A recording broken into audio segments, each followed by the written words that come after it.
बघा बघा, चहा पावडरचा दर 25% कमी झाला.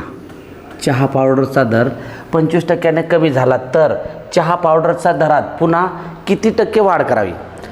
बघा, एक चहा आहे, चहाच्या दरामध्ये 25% कमी झाला. चहाचा दर किती? 25% कमी झाला तर चहा पावडरच्या दरात पुन्हा किती टक्के वाढ करावी? म्हणजे चहाचा दर पूर्वी एवढाच राहील. आता बघा, सुरुवातीची जी किंमत असेल त्या चहाची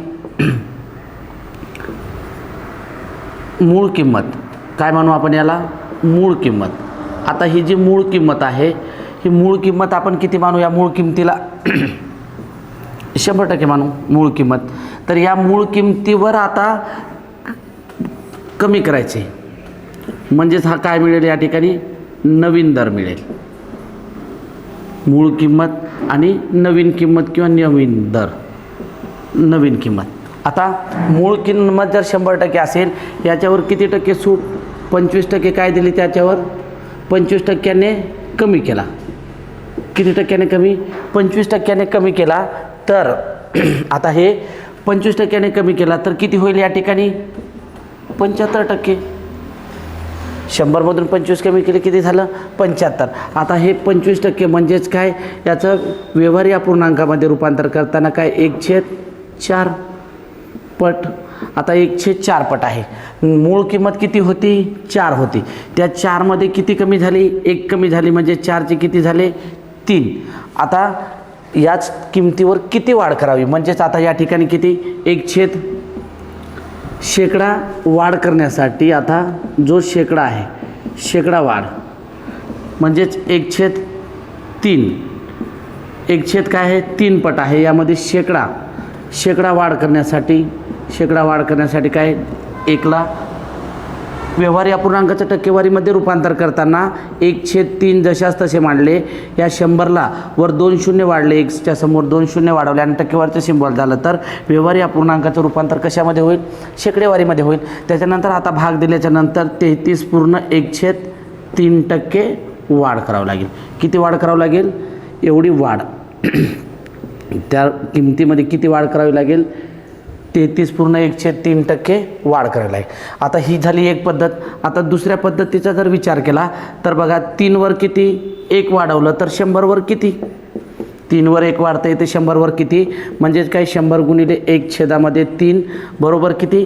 33.1/3% वाढ करावी लागेल.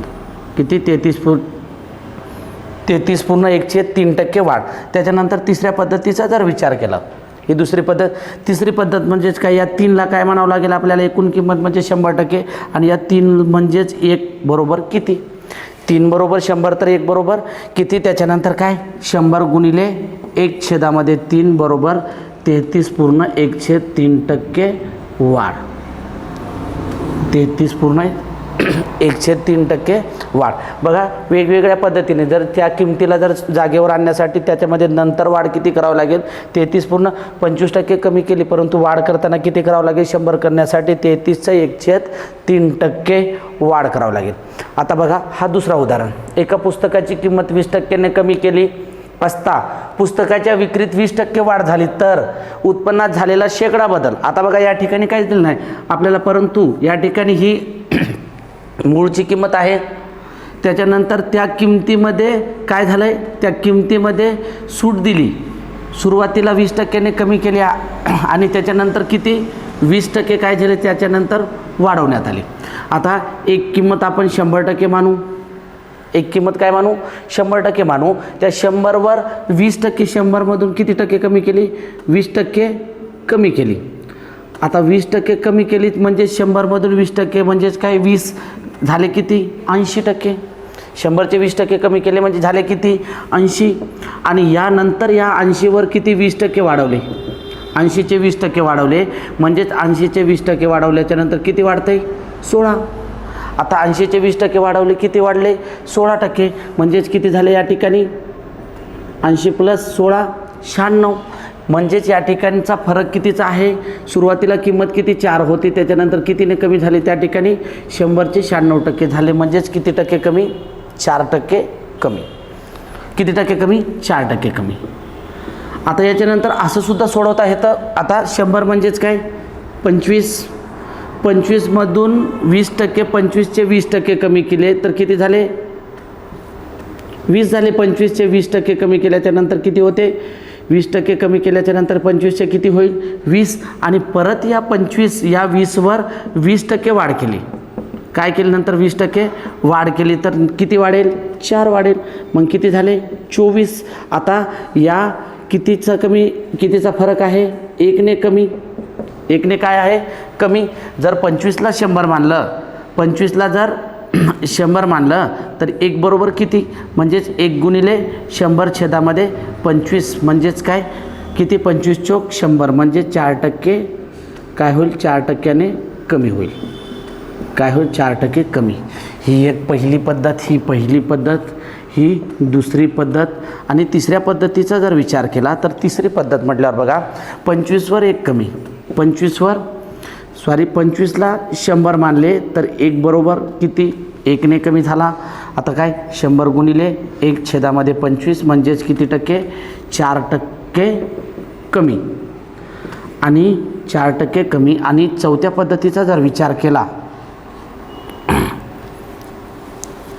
25वर 1 वाढतो 25मधून 1 कमी होतो तर 100वर किती कमी 1 गुणिले 100 छेदामध्ये 25 बरोबर किती 4% कमी. कोणत्याही पद्धतीने सोडवलं तरी सुटते. आणि असे बरेचसे उदाहरण असे पोलीस भरतीला विचारले आणि विचारतात. त्याच्यासाठी लक्षात असू द्या हा 2000 हे मी आत्तापर्यंत जेवढे उदाहरण सांगितले सगळे 2021 ते 25च्या दरम्यान सगळे विचारले आणि वारंवार विचारले रिपिटेशन झालं आहे. त्याच्यासाठी लक्षात असू द्या आणि कळालं असेल अशी आशा करतो.